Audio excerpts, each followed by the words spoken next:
Middle east में मचेगा बवंडर, Iran और इजराइल में शुरू हुआ अनलिमिटेड गदर। नई मिसाइलों से इजराइल करेगा प्रहार, ईरान ने दिया 48 घंटे का अल्टीमेटम। युद्ध होता है तो हो जाने दो, इजराइल से बदला लेने की जिद पर अड़ा ईरान, तो इजराइल पीएम नेतन्याहू ने दी बड़ी धमकी, इस बार ईरान को कर देंगे तबाह। इजराइल ईरान के तनाव से हाई अलर्ट पर अमेरिका, भारत ने तैयार किया प्लान। इजराइल के नए प्रधानमंत्री नेतन्याहू और ईरान के नए राष्ट्रपति दोनों ने एक दूसरे को युद्ध का असली अल्टीमेटम दे दिया है। मतलब अब मिडिल ईस्ट में भयंकर तांडव मचने वाला है। ये डर इतना बड़ा है कि 57 मुस्लिम देश एक बार फिर खोपचे में जुट चुके हैं, तो इजराइल असली रणनीति बना चुका है। बस अब 48 घंटे का इंतजार हो रहा है। पहला कदम किस ओर से आता है? वैसे अब तक इजराइल ने किसी दस्तूर का इंतजार नहीं किया है, पहले निकलता है और ठोक कर आ जाता है। जी हाँ दोस्तों, ये बहुत बड़ी खबर है। मिडिल ईस्ट में जिस बात का डर था वो अब सामने आ चुका है। इजराइल और ईरान के बीच तनाव काफ़ी बढ़ गया है और हमास नेता इस्माइल हानिया की हत्या के लिए ईरान ने इजराइल को जिम्मेदार ठहराया है और जवाबी कार्रवाई करने की कसम खाई है। वॉल स्ट्रीट जर्नल की रिपोर्ट के मुताबिक जॉर्डन और लेबनान के विदेश मंत्रियों ने स्थिति को शांत करने के प्रयास में ईरान की यात्रा की है, लेकिन ईरान ने अरब राजनयिकों से कहा है कि वह इजराइल पर जवाबी हमला करने के लिए तैयार है और उसे इसकी परवाह नहीं है कि इस जवाब से युद्ध छिड़ जाए। वहीं एक इजरायली अधिकारी के हवाले से NBC की रविवार की रिपोर्ट में कहा गया है कि इजराइल ईरान के नेतृत्व वाले हमले की आशंका के बीच अपनी तैयारी कर रहा है और इजराइल का मानना है कि हमले में उसके ऊपर कई दिनों तक मिसाइलें दागी जा सकती हैं। इजराइल ने क्लियर कह दिया है कि उसके खिलाफ किसी भी कार्रवाई का जवाब दिया जाएगा।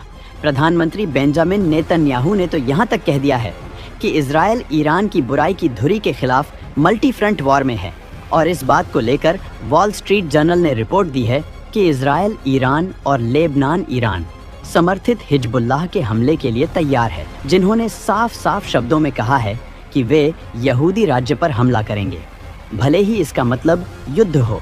ईरान ने तो अमेरिका और अरब देशों की तरफ से मध्य पूर्व में तनाव कम करने की कोशिशों को खारिज कर दिया है और कहा है कि वो बदला लेकर रहेगा, भले ही इसकी वजह से कुछ भी हो जाए। मतलब दोस्तों, मामला बहुत भयंकर हो चुका है और इस वक्त इजराइल क्या तैयारी कर रहा है, अमेरिका क्या कर रहा है और भारत अब क्या करने वाला है, तो ये जानना भी बेहद ज़रूरी है, क्योंकि इजराइल हमारा दोस्त है, तो ईरान से भी भारत की बहुत गहरी नज़दीकी है।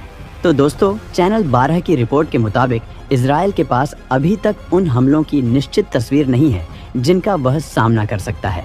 इजराइल का सिक्योरिटी सिस्टम इस बात का पता लगा रहा है कि ईरान के दिमाग में क्या पक रहा है। अगर उसे कोई इनपुट मिलता है तो फिर वो वक्त से पहले ही हमला कर देगा। इजराइल की तरफ से इंडिकेशन मिल रहे हैं कि अगर ज़रूरत महसूस होती है तो वो लेबनान पर भी हमला कर सकता है। इजरायली टीवी रिपोर्ट्स में कहा गया है कि अमेरिका को भी नहीं पता कि ईरान और हिजबुल्लाह किस तरह का हमला करने वाले हैं। हालांकि इसी बीच अमेरिका ने यूरोपीय देशों से ईरान से तनाव कम करने को कहा है और चेतावनी दी है कि इस्लामी शासन की ओर से कोई भी आक्रामक कार्रवाई नए ईरानी राष्ट्रपति मसूद पेजेशकियन को बर्बाद करके रख देगी। अमेरिका ने इजराइल से भी तनाव कम करने का आग्रह किया है।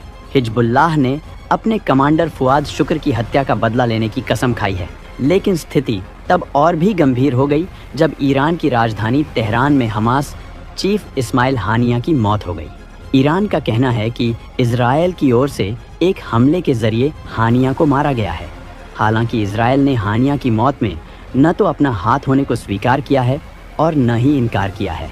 इसके बाद से ही चिंता जताई जा रही है कि इजराइल हमास के युद्ध में अब हिजबुल्लाह और ईरान सीधे तौर पर शामिल हो सकते हैं। दोस्तों, अब ईरान ने कहा है कि हिजबुल्लाह अब इजरायली क्षेत्र में काफ़ी अंदर तक हमला करेगा। वो इजराइल के डिफेंस एस्टेब्लिशमेंट्स को भी बर्बाद कर देगा।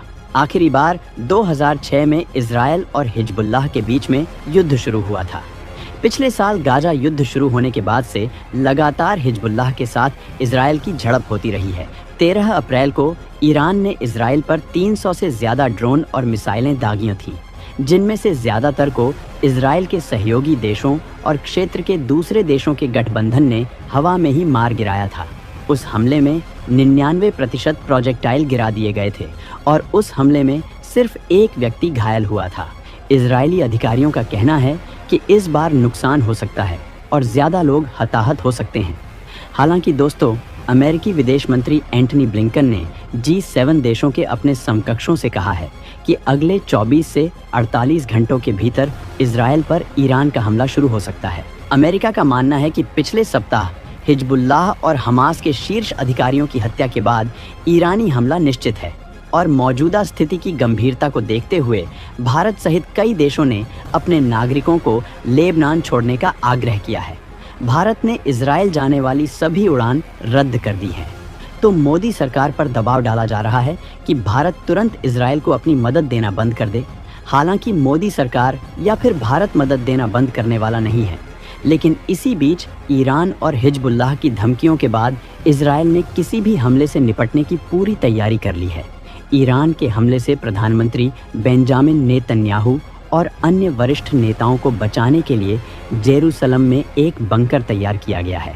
ये बंकर किसी भी विनाशकारी हमले के दौरान अपने अंदर शरण लिए लोगों को सुरक्षित रख सकता है। यह बंकर करीब 20 साल पहले बनाया गया था, जो कई तरह के आधुनिक हथियारों के हमलों को झेल सकता है। इसमें कमांड और नियंत्रण क्षमताएं हैं और यह तेल अवीव में रक्षा मंत्रालय ऑफिस से सीधे जुड़ा हुआ है। इस बंकर को नेशनल मैनेजमेंट सेंटर के नाम से भी जाना जाता है। 10 महीनों से गाजा में जारी जंग के दौरान इसका इस्तेमाल नहीं किया गया है। तनाव के बढ़ने के बाद इसके इस्तेमाल होने की संभावनाएं भी बढ़ गई हैं। दोस्तों, ये नेशनल मैनेजमेंट सेंटर 2006 में दूसरे लेबनान युद्ध के बाद अरबों शेकेल की लागत से जेरूसलम हिल्स में बनाया गया था। इसकी सही लोकेशन और गहराई अज्ञात है।